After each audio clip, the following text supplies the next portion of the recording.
This message is a very important message from God's Word. If you're a man, it is probably the second most important message that you'll ever hear. One of them is the plan of salvation, and who God is, and who you are. This one here is a message that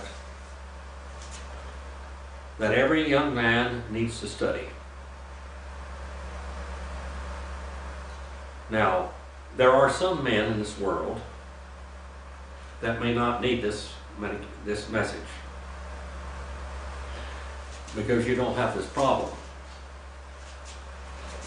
But women are a problem, aren't they? And of course, women will say men are a problem, of course. In Genesis, the first chapter,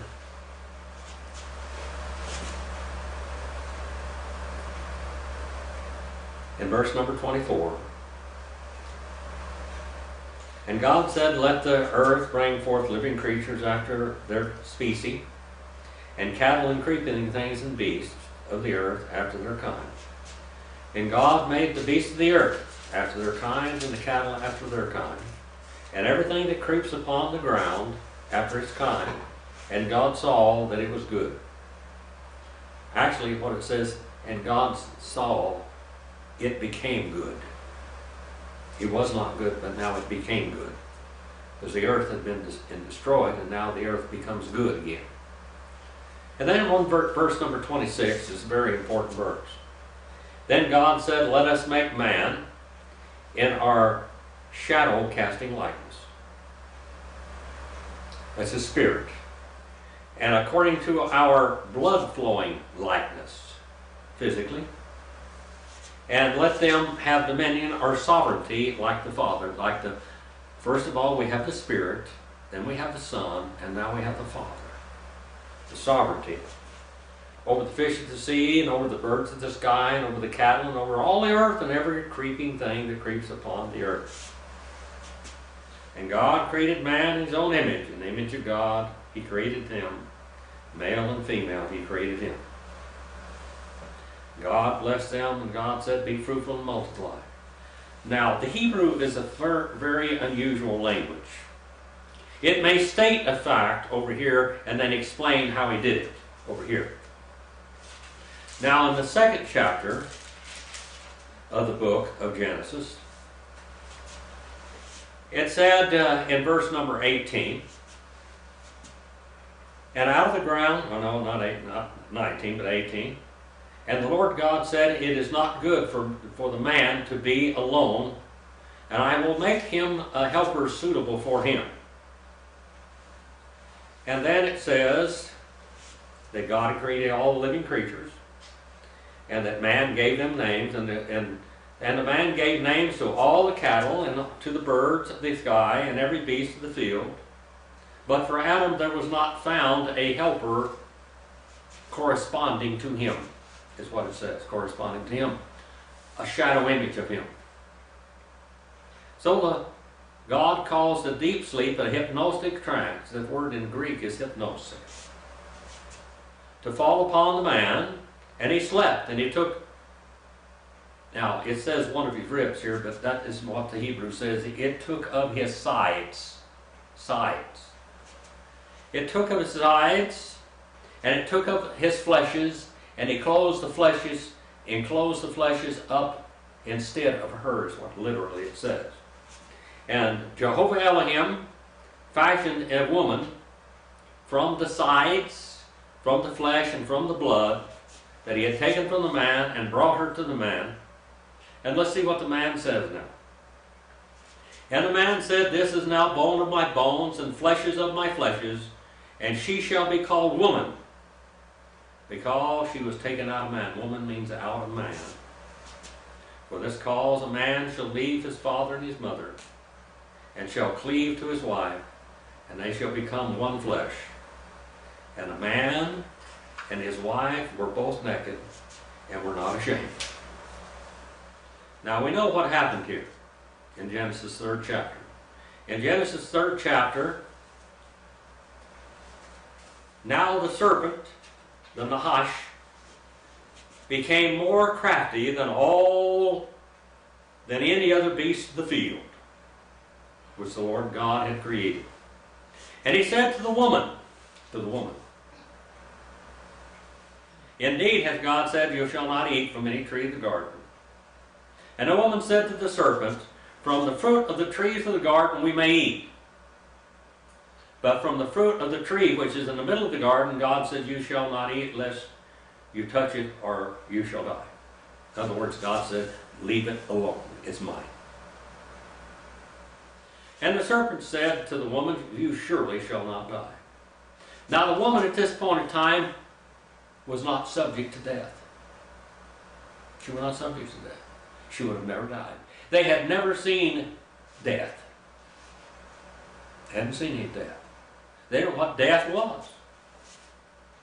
And God knows that in the day that you eat from it, your eyes shall be opened, and you will be like gods, knowing good and evil.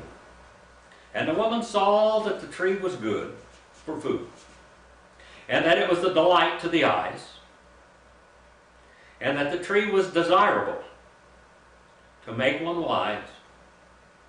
And she took from its fruit and ate. And she also gave to her husband with her, and he ate. Now what happens is what it says in the Hebrew language now, it says that the woman kept on eating in perfect tense, while consecutive and perfect. And that she kept on giving to her husband, and he kept on eating until imperfect tense means that they kept on doing it and doing it and doing it, and evidently until the tree may have been completely gone. They ate it, and they ate it, and they ate it. Now in the Bible, in Proverbs 31, we'll go there in a few moments, Proverbs 31. We have a description of a woman, and a description of what a man is supposed to be. Why gentlemen prefer ladies. First of all, there was something magnetic about ladies. Men's eyes just seem to go to them. There is something desirable there.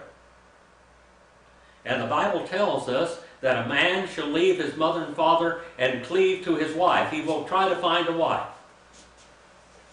Now, in the Bible, we have some good examples of women. Good and bad. Good and bad. Let's go back to the time of Samson. There was a pretty little chick there, a little chickadee. That was just a knockout, beautiful woman. I had a woman tell me one time, pretty is as pretty does. Now let's look at what this pretty girl does. Now, her name was delightful. Her name was amorous. Her name was haunting. Her name was languishing. That's what her name was, Delilah.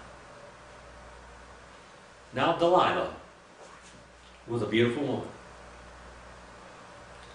but she had a deceitful heart.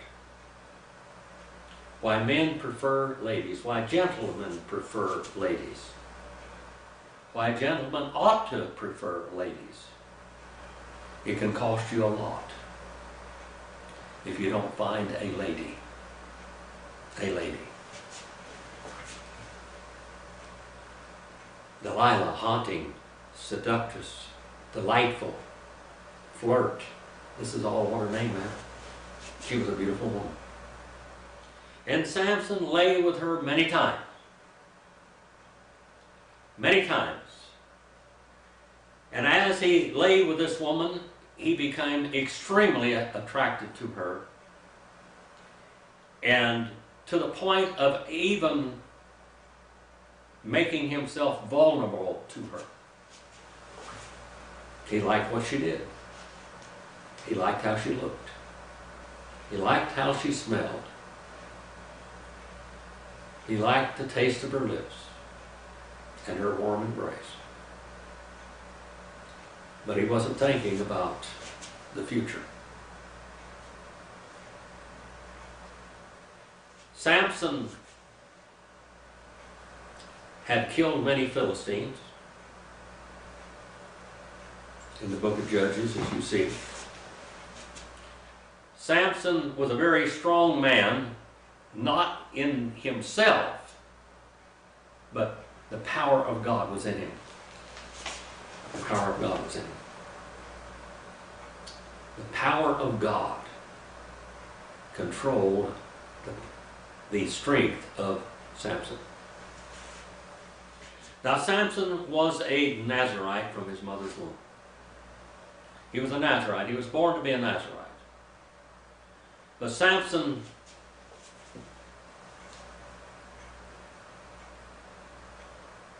broke all the vows of the Nazarite. The vows of the Nazarite say that you shall not eat grapes or wine. And he got drunk. The vows of the Nazarite said that you will not sleep with a woman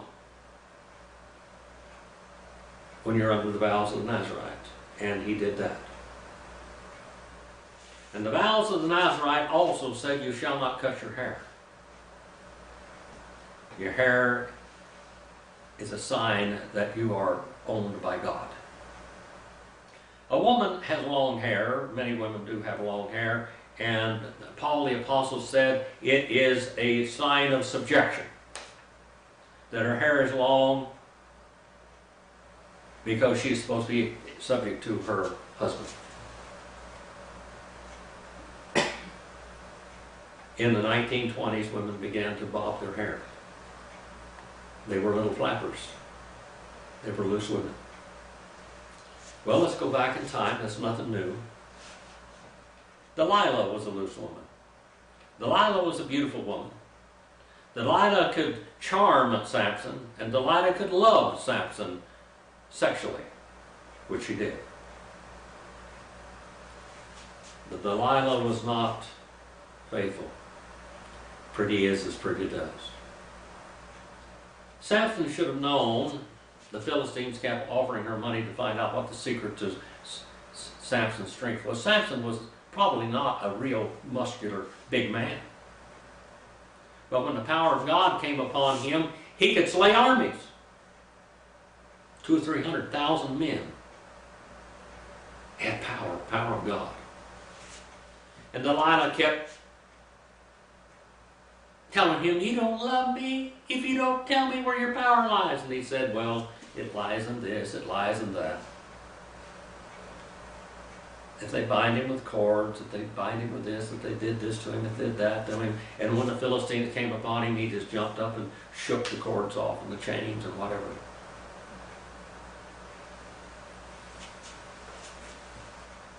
And then she kept on tempting him, kept on delighting him. And she said, you do not love me. Now, the Philistines had come upon Samson, hadn't they?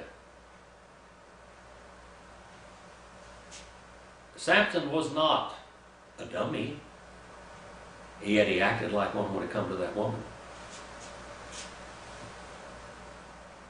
All of this should have taught him one thing: I can't trust that woman. But he loved her, he was sexually attracted to her, and he threw his life away at her. He wasted his life on her. I have known men that were married to women for 50 years that were never faithful to them one time. Never in their lives.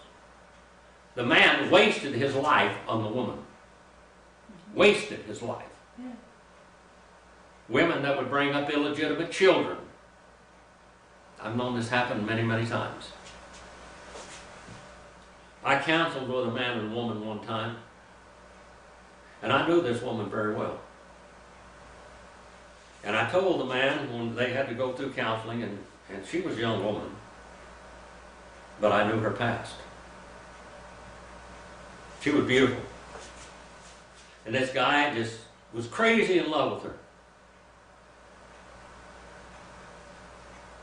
And I had to counsel him. And I told him that I would not perform the wedding ceremony because I didn't think it was going to take. I did a lot of things for them. But I just told him, I said, I don't think that she will ever be faithful to you. And I think you're going to have problems from now on. Because I don't think that she's ready to settle down with one man.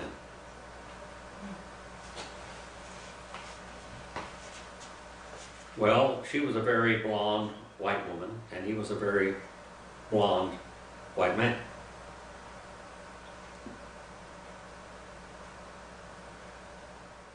And they were married. And I prayed for her all the time, and I prayed for him all the time, that she would do what she said she would do. They had a beautiful wedding.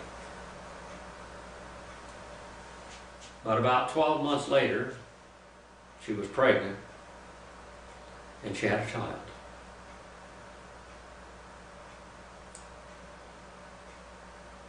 Her drug pusher was also her pimp and her lover. I knew that. And she had this baby, and the baby was very dark, and the man was black. And that poor man took that child like it was his own.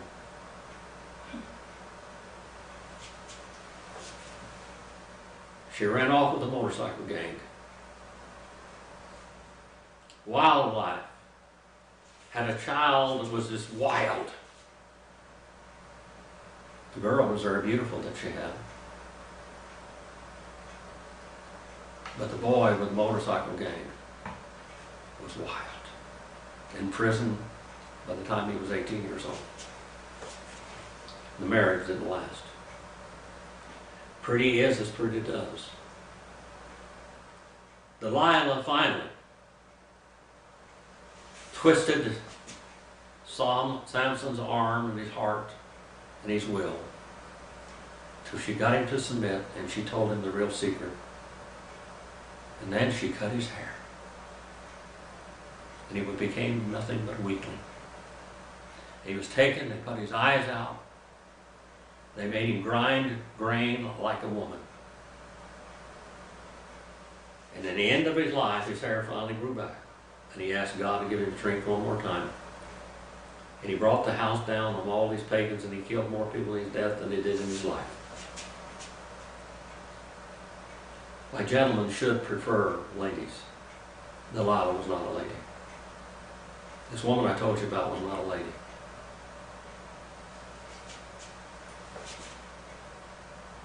Another woman in the Bible. Her name was to dwell in harmony and to dwell in honor. That's what her name was. To dwell in harmony and to dwell in honor. Her name was Jezebel. And Jezebel seduced the children of Israel to go on the high places and have a sexual orgy with the prophets of Baal. And that went on for a long time. Married Ahab. And she seduced the children of Israel. She killed Naboth and took his orchard, his vineyard. And then God killed Ahab with a stray arrow. And he killed her, and the dogs ate her up, except for the soles of her feet and the palms of her hand.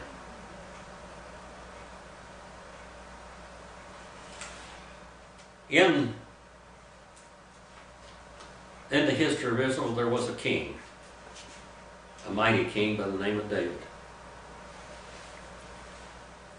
David killed a man for his wife, and her name was Bathsheba. The first child that she was pregnant with, after David took her and married her like he was a hero instead of a murderer, and he sent the prophet of God to him, and he told David, this prophet told David a little story. The little story was there was a poor man that had a land beautiful little lamb, and the little lamb slept in the bed with him and was like a child to him. And there was a rich man. And the rich man had servants come, friends come, and he would not take of his own flock, but he went down and had that little lamb that that poor man loved so much, like his only child. And they took it and slaughtered that lamb and cooked it for his guests. The prophet of God came to David and told him that story. He said, "Where is that man? I'll kill him." And he said, "You are the man. Thou art the man." Psalm 51 tells you that story. That baby that they were going to have died. And then she had another son. And his name was Solomon. The mighty, brilliant king of Israel that took David's place. And his mother gives him some advice, Bathsheba. I think Bathsheba had learned something. She was married to a Hittite. And that Hittite was a faithful man of God. That man went out into the fields of war. And when he was sent back so he could go to bed with his wife, David sent a letter, sent him home. And David had been sleeping with Bathsheba. And she was pregnant. He kept on sleeping with her. Now David had wives, but he wanted that woman. Because she was beautiful, ravaging. Bathsheba. She was pregnant, so he sent for her husband and said, "Oh, go home and be with your wife tonight." He said, "I will not. Not while God's children are out there fighting in the fields and war. Shall I go and be with my wife in my house. I will sleep out in the cold like you're sleeping until we finish the job." David got him drunk. And he still wouldn't go home. So he sent a letter with him. And it said, send him up to the village, up to the city, the walled city, and put him right up there against the wall and withdraw from him and let him kill him. So his general sent back a letter and said the job is done. David takes Bathsheba like he's a hero now. He's going to take this poor man's wife and take care of her and raise his child. Well, the correction, the whipping that David got was that he would lose his child. Now the child would go be with the Lord, but he became very sick. David prayed and begged to God that he'd save his life, spare his life, but he did not. Then he cleaned himself up after he found out he was dead and went on with his duties and took the answer that God had given him. He said, I shall not find my son anymore, but I shall go to him. The next child was Solomon, a brilliant son. A brilliant son. And these are the words that God gave Bathsheba to tell her son. These are the words. I want to read these.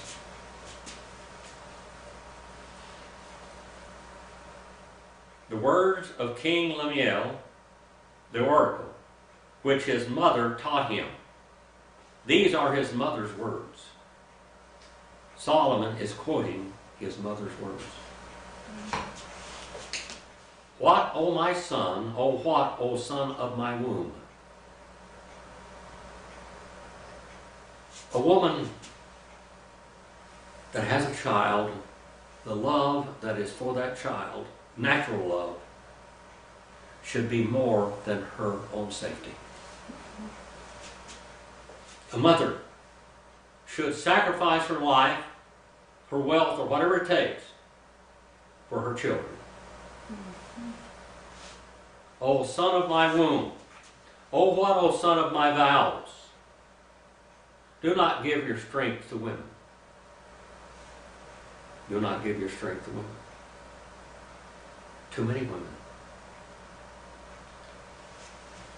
Solomon had 1,000 wives, plus one more.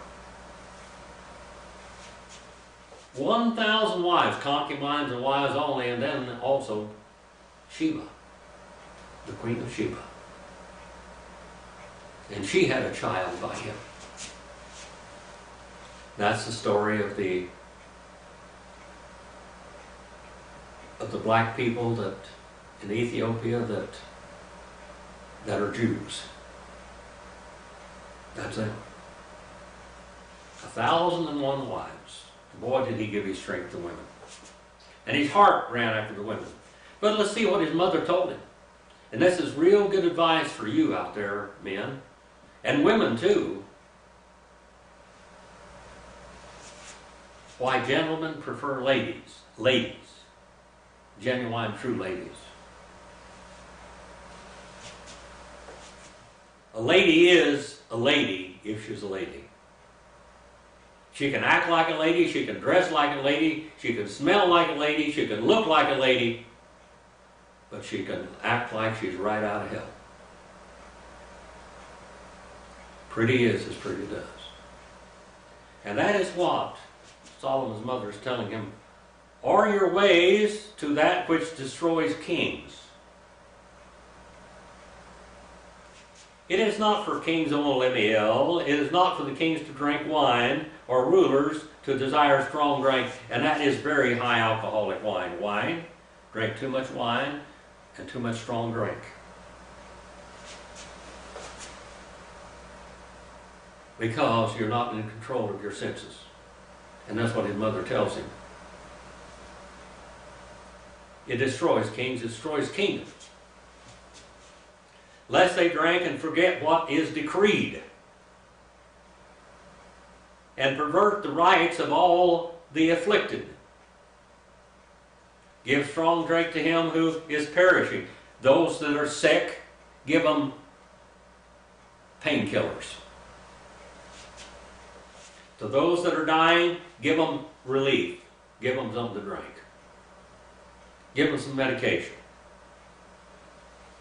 And wine to him whose life is bitter. That's what we call self-medication almost. Let him drink and forget his poverty. And remember his trouble no more. There's medication for people that are under all this mental stress. Open your mouth for the dumb. Speak for those that can't. This is what his mother's telling him. For the rights of all the unfortunate. Open your mouth and judge righteously and defend the rights of the afflicted and needy. Now we get down to the opposite sex. Now we get down to the real necessities of life and survival. An excellent wife who can find her. It's hard to find an excellent wife. I can assure you of that. Look at the world. Look at the world. You can marry a woman and you can treat her like she is a queen, but she can be a Jezebel. You can marry a woman and throw all of your wealth and all of your energies at her, and she will destroy you and run you in the ground. She can deceive you. She can blatantly oppress you and openly humiliate you. It's hard to find an excellent wife. It's hard to find a lady, is what it's talking about. Pretty is as pretty does. For her worth is far above jewels. The heart of her husband trusts in her. And how many husbands would like to trust in their wives? How many husbands want to trust in their wives?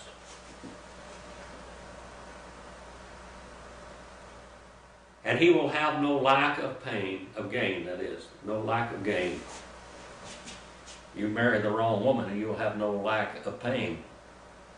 You'll suffer all of your life. Marry a lady, if you can find one. Marry a lady.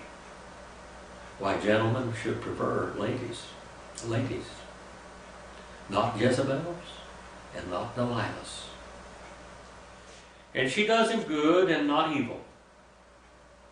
This is very important now.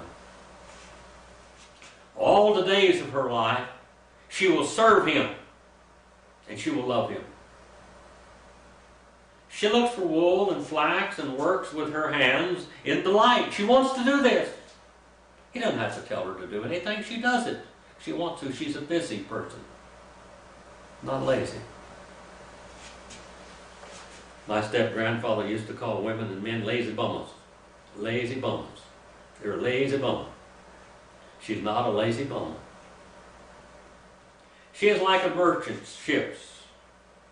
She's like merchant ships. She brings her food from afar. She rises also while it is still night and gives food to her household. She feeds her husband. She's up before daylight. And she's cooking and she's preparing food for them. When they arrive, they can be filled. And portions to her maiden. She considers a field and buys it. She's a good economist. From her earnings, she plants a vineyard. She girds herself with strength and makes her arms strong. Not going to lay around couch potatoing. She's busy. She senses that her gain is good and her lamp does not go out at night. She has fuel. She has olive oil for the lamp. And the lamp has wick in it. She stretches out her hands to the distaff, and her hands grasp the spindle. She extends her hand to the poor, and she stretches out her hands to the needy. She is not afraid of the snow for her household. She prepares for the winter and the cold. For all her household are clothed with scarlet, high dollar, beautiful clothing, and she's made them. She's made their clothes. She made it coverings for herself. Her clothing is fine linen and purple. Her husband is known in the gates when he sits among the elders of the land, because she dresses him finely. She makes linen garments and sells them, and supplies belts to the tradesmen. Strength and dignity are her clothing. Strength and dignity. Dignity. A railing woman. A man that lives with a railing woman would like to eat his dinner on the house, on the rooftop, away from her. He does not want to be in the same house with her. He has to seek peace someplace else.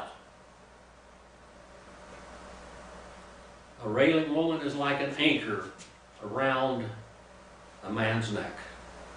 Mm-hmm. It is a burden. A railing woman is a burden to her husband and a burden to her children. The laws in Israel had cures for that. And she smiles at the future. She's not afraid of tomorrow, because she's prepared for tomorrow. She opens her mouth in wisdom. She's not a tattletale. She's not a doomsayer. She doesn't always dwell on bad things. She opens her mouth in wisdom. She dwells on and delights her husband.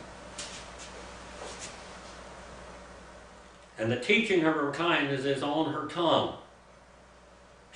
People imitate her because she has wonderful ways. Other little girls will say, I want to be like her. Look how well she's dressed. Look how her husband loves her. Look how beautiful a home she has. Look how nice her fields are. Look at her garden. Look at her children, taught in wisdom and taught to respect their husband. She looks well to the ways of her household and does not eat the bread of idleness. She's not lazy. Not a lazy bummer. Her children rise up and bless her. They're thankful that they have a mother like that. Her children thank her every day and they bless her. Bless you, mother. You're a wonderful mother. I know you love me and I love you. And I know you love my daddy. And I know you don't take from him, but you add and you build him up. Her husband also, he praises her, saying, many daughters have done nobly, but you excel them all. Charm is deceitful, and beauty is vain. A beautiful woman is pretty as pretty does. Sometimes you see a woman. I remember a young man that was going with a woman one time. And she was like this to him all the time, putting him down. And I don't know why he even went with her. He would try to honor her and hold her hand in public and constantly reminded him of all of his faults and shortcomings. And I told him, give it up, brother. You've got enough troubles already. A woman should praise her husband. A woman should love her husband. A woman should cater to her husband. Charm is deceitful and beauty is vain, but a woman who fears the Lord, she shall be praised. She knows her place in the home. She knows her place. She's not jealous. She's not deceitful. She isn't trying to get her own way all the time. I'm sure her husband will love her. One of the very first times I ever went off preaching when I was a very young man. I was young. Sometimes churches are like people. Churches are like people. Every one of them has a different personality. I went off in a little old station wagon that I had, just barely would go.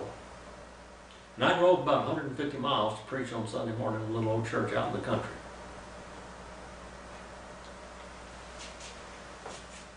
And I went there, I taught Sunday school, and I preached a sermon. And everybody left the church except for a little old teenage boy about 13 years old. And he came up to me and he said, Brother Phillips, he said, I'm going to take you home today. Nobody volunteered, but my mother volunteered to cook for you and take care of you between services today. All the deacons and all the other people went off and left. The church was pretty full. And this teenage boy is going to take me home with him. So I got him in my car and ushered it along till I came to a house, an old clapboard house with a porch on the front. They had a yard sale out there. This woman, husband had left her and divorced her. And she was not welcome in that church because she was a divorced woman.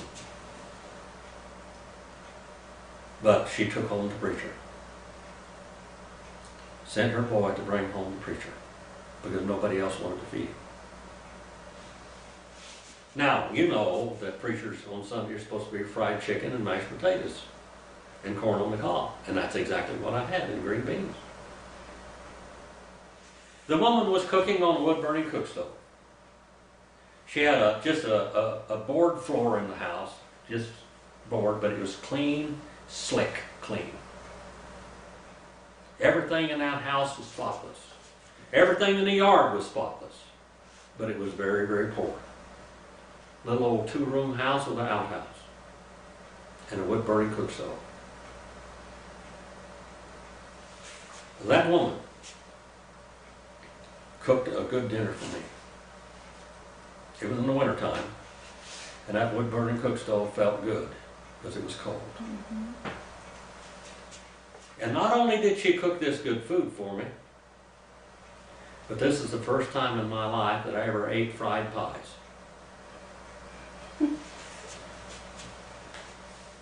She had fried pies for dessert, made out of fruit that she had canned. And then when I left, the church had not voted to pay me anything. This brings tears to my eyes because I love that woman to this day. That was a great woman. Even rejected by her husband, she was heavy. She was not ugly woman. She had a beautiful face, a little heavy, barefooted. Her feet were cracked and bleeding from the cold. She had on a clean dress. My grandmother had two dresses, one for clean and one work in. She had a clean dress and an apron and a little bonnet on. What a beautiful woman she was. What a beautiful spirited woman. She asked me to pray in the beginning of the meal, and she asked me to pray at the end of the meal. And she asked me to pray that her son would grow up and be a preacher and be a man of God. He would honor God with his life. And I did. You know, that was almost 50 years ago. Almost a half a century. And I remember that woman's sweet eyes and her smile. And the respect that she showed to me. And she says, Brother Phillips, we don't have any money to give you. But anything you want out in the yard out there, I want you to take. Whatever you want, you can take it. I go around and I get things out of the dump, and I get things that are good and I fix them, and I sell them here to help feed my family, her and that boy. She said, I want you to take something out there. I want you to take what you need. And I took a bicycle for my youngest boy, Gary, and I got a desk and a chair for him to do his homework with.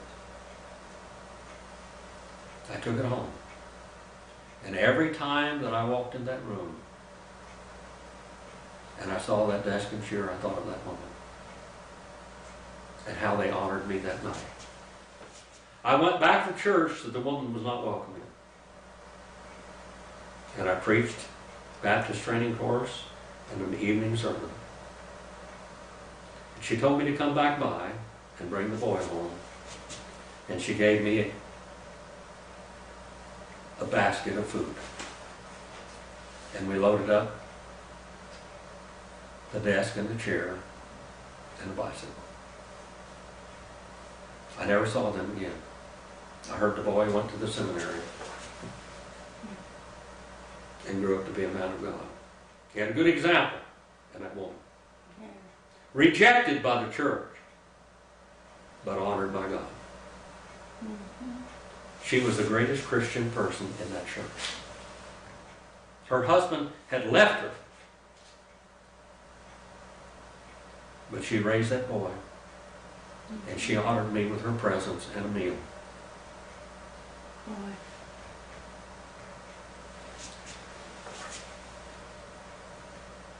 But a woman who fears the Lord, she shall be praised. I asked that boy, I said, son, I said, why doesn't your mother go to church? He said, they don't like her because my father left her. She's divorced. I said, well, she's a great woman. You would be proud of your mother. And he said, I am. I am proud of my mother. In the New Testament, in 1 Timothy, why gentlemen prefer ladies. Why gentlemen prefer ladies.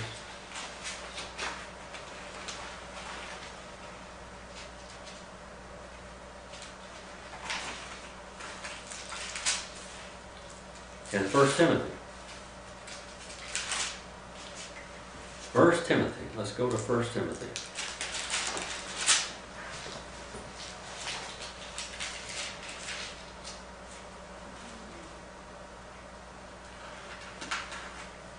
In verse number 9, Paul the Apostle writing.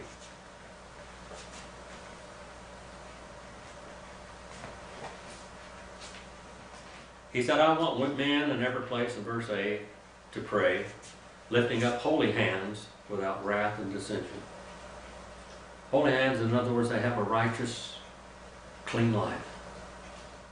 And they said, women, I want to instruct you women about something. Likewise, I want women to adorn themselves with proper clothing, modestly and discreetly. The ornaments of God. Be adorned with the ornaments of God. That lady that I met so many years up there was adorned with the ornaments of God, the ornaments of grace. She was dressed modestly and discreetly. Now, with braided hair and gold and pearls or costly garments, the women back then would braid their hair with gold in it and pearls and silver and strand. He said a woman's beauty should come from within. She should be a lady. A woman should be a lady. There are a lot of women in the world, but there are a few ladies.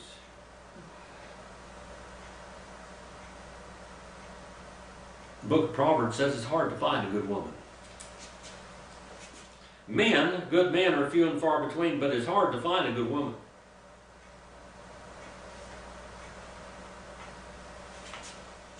But rather by means of good works, as befits a woman making claim to godliness. Let a woman quietly reserve and receive instruction with entire submission and permissiveness to her husband. Learn to listen to your husband, women. Husbands, learn to love your wives. Love them as Christ loved the church and gave his life for her. Women, be a lady. Men, be a gentleman. Raise your children as gentlemen and ladies. Do everything in this world to pass on godliness to your children and good values. That's the best thing you can give to them. The best thing you can give them. Give them an inheritance of godliness. Give them an inheritance of communication with God. Give an inheritance of them to know that you are saved when you go on out of this world. Men, gentlemen, be a gentleman and be a lady. Why men prefer ladies? There's a lot of women out there, but there are a few ladies. Men, if you look for a woman, you may gain nothing but trouble. Look for a lady. Our Heavenly Father, I send this message out for your honor, for your glory. Father, I pray for all of my students all over the world that they raise gentlemen and ladies, and that they seek gentlemen and ladies. Father, thank you for all the blessings you give us. In Jesus' precious name I pray. Amen.